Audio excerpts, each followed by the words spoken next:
ಕರ್ನಾಟಕ ರಾಜ್ಯ ಸರ್ಕಾರದ ಮೊದಲನೇ ಬಾರಿಯಾಗಿ ಡಿ ಕೆ ಶಿವಕುಮಾರ್ ಅವರು ಮುಖ್ಯಮಂತ್ರಿ ಪ್ರಮಾಣ ವಚನ ಸ್ವೀಕರಿಸಿದ್ದಾರೆ. ಅವ್ರಿಗೆ ಯಾವುದೇ ಒಂಥರ ಕಂಟಕ ಬರಬಾರ್ದು ಅಂತೇಳಿ ನಾವು ಇವತ್ತು ಈ ಪ್ರಾರ್ಥನೆಯನ್ನು ಇಟ್ಟಿದ್ದೀವಿ. ನಮ್ಮ ಜೊತೆಯಲ್ಲಿ ಎಲ್ಲ ಸ್ನೇಹಿತರು ಈ ಥರ ಮಾಡಬಹುದು, ಮಾಡಿದ್ರೆ ಒಳ್ಳೆಯದಾಗುತ್ತೆ, ಡಿ ಕೆ ಸಾಹೇಬರಿಗೆ ಮತ್ತು ಈ ರಾಜ್ಯದ ಜನತೆಗೆ ಒಳ್ಳೆಯದಾಗುತ್ತೆ ಅಂತ ಹೇಳಿದ್ದಕ್ಕೆ ನಾವೆಲ್ಲರೂ ಒಂದು ಇದು ಮಾಡಿಕೊಂಡು ಅವ್ರಿಗೆ ಪ್ರಾರ್ಥನೆ ಮಾಡೋಕ್ಕೆ ಬಂದಿದ್ದೀವಿ. ಯಾವುದೇ ಒಂದು ಕಂಟಕ ಈಗ ಅವ್ರ ಪ್ರಮಾಣ ವಚನ ಸ್ವೀಕರಿಸಿದ ನಂತರ ಅವರು ರಾಜೀನಾಮೆ ಕೊಡೋದು, ಇವರು ರಾಜೀನಾಮೆ ಕೊಡೋದು ಅಂತ ಬಂತು. ಹಾಗಾಗಿ ನಾವು ಅವರಿಗೆ ಈ ಸಂದರ್ಭದಲ್ಲಿ ಬೇಡ್ಕೊಂಡಿದ್ದೀವಿ, ಅವ್ರಿಗೆ ಚೆನ್ನಾಗಾಗಲಿ, ಈ ರಾಜ್ಯದ ಜನತೆಗೆ ಚೆನ್ನಾಗಾಗಲಿ, ಅವ್ರು 2 ವರ್ಷ ಸಂಪೂರ್ಣವಾಗಿ ಸರ್ಕಾರ ನಡೆಸಲಿ ಅಂತೇಳಿ ನಾವು ಬೇಡ್ಕೊಂಡಿದ್ದೀವಿ. ಇವತ್ತು ಎಲ್ಲ ಒಂದು ಕಡೆ ಡಿ ಕೆ ಶಿವಕುಮಾರ್ ಅವರು ಅಲ್ಪಸಂಖ್ಯಾತರನ್ನ ಕಡೆಗಣಿಸಿದ್ದಾರೆ, ಮುಸ್ಲಿಂ ನಾಯಕರನ್ನ ಮೂಲೆ ಗುಂಪು ಮಾಡ್ತಿದ್ದಾರೆ ಅನ್ನೋದು ಆರೋಪ. ಯಾರು ಸುಳ್ಳು ಹೇಳ್ತಾ ಇದ್ದಾರೆ? ಈಗ ಯು ಟಿ ಖಾದರಿಗೆ ಕೊಟ್ಟಿದ್ದೀವಲ್ಲ ಸಚಿವ ಸ್ಥಾನ, ಇನ್ನೂ ಟೈಮ್ ಇದೆ, ಕಾಲಾವಕಾಶ ಇದೆ. ಇನ್ನೂ ಈಗ ತೊಗೊಂಡಿದ್ದು ಮೊದಲನೇ ಹಂತದಲ್ಲಿ ಒಂದು ಪ್ರಾರಂಭ ಮಾಡಿದ್ದಾರೆ, ಒಬ್ರಿಗೆ ಕೊಟ್ಟಿದ್ದಾರೆ, ಇನ್ನೂ ಕೊಡ್ತಾರೆ. ಇನ್ನು ಸಚಿವ ಸಂಪುಟ ಜಮೀರ್ ಅಹ್ಮದಿಗೆ ಕೊಟ್ಟಿದ್ದೀವಲ್ಲ, 3 ವರ್ಷ ಕೊಟ್ಟಿದ್ದೀವಿ.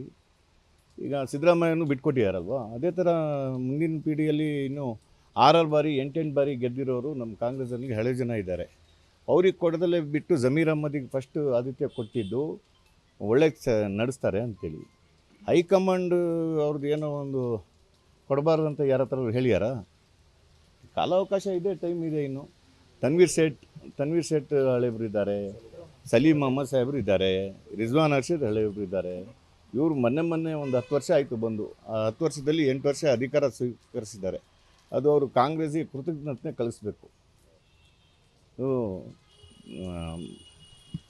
ಅದರಿಂದ ಜಮೀರ್ ಅಹಮದ್ ಸಾಹೇಬರು ಇವತ್ತು ಏನು ಮುಸಲ್ಮಾನರು ಎಲ್ಲ ಅವರಿಗೆ ಹೋರಾಟ ಮಾಡ್ತಾಯಿದ್ದಾರೆ, ಅದೇನೋ ನನಗಂತೂ ಇಷ್ಟ ಇಲ್ಲ. ಒಬ್ಬ ಪಾಲಿಟಿಷಿಯನಿಗೆ ಧರ್ಮ ತೊಗೊಂಬರೋದು, ಇದೆಲ್ಲ ತೊಗೊಂಬರೋದು ಒಂದು ನಾಚಿಕೆಟ್ಟ ಒಂದು ಸಮಸ್ಯೆ ಅಂತ ನನ್ನ ಸಂದರ್ಭದಲ್ಲಿ ಹೇಳಕ್ಕೆ. ಈಗ ಜಾಮ್ಯಾ ಕಮಿಟಿಯವರು ಏನೋ ಒಂದು ಪ್ರತಿಭಟನೆ ಮಾಡಿದ್ದಾರೆ. ಯಾರು ಮಾಡಿದ್ದಾರೆ ಜಾಮ್ಯಾ ಕಮಿಟಿಯಲ್ಲಿ? ಈ ಸಂಬಂಧಪಟ್ಟ ಸದಸ್ಯರುಗಳು ಮಾಡಿದ್ದಾರೆ. ಕೆಲವರು ಅದೇ ಅವರು ಏನೋ ಹೋಗಿ ಡೊನೇಷನ್ ಕೇಳಿದಾಗ ಈಗ ನಾನು ಹೇಳೋದು ಜಮೀರ್ ಸಾಹೇಬ್ರಿಗೆ ಇವತ್ತು ಒಂದು ಇದು ಮಾತು, ಈ ಬಡ ಮಕ್ಕನ ಕೆಲಸಕ್ಕೆ ನಾವು ಹೋಗಿದ್ದೀವಲ್ಲ, ಏನಾದರೂ ಒಂದು ಕೆಲಸ ಮಾಡಿಕೊಟ್ಟಿಯಾರ ಸಾಬ್ರು? ಇದೇ ಬಡ ಮಕ್ಕಂದು ಸುಮಾರು ಹಲವಾರು ಸಮಸ್ಯೆಗಳು ಇದ್ದಾವೆ ಮುಸಲ್ಮಾನ ಬಾಂಧವರದ್ದು.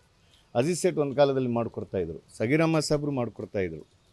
ಆ ಥರ ಏನು ಜಮೀರ್ ಅಹಮದ್ ನಮ್ಮ ಸಮಾಜಕ್ಕೆ ಮಾಡಿಕೊಟ್ಟಿಲ್ಲ.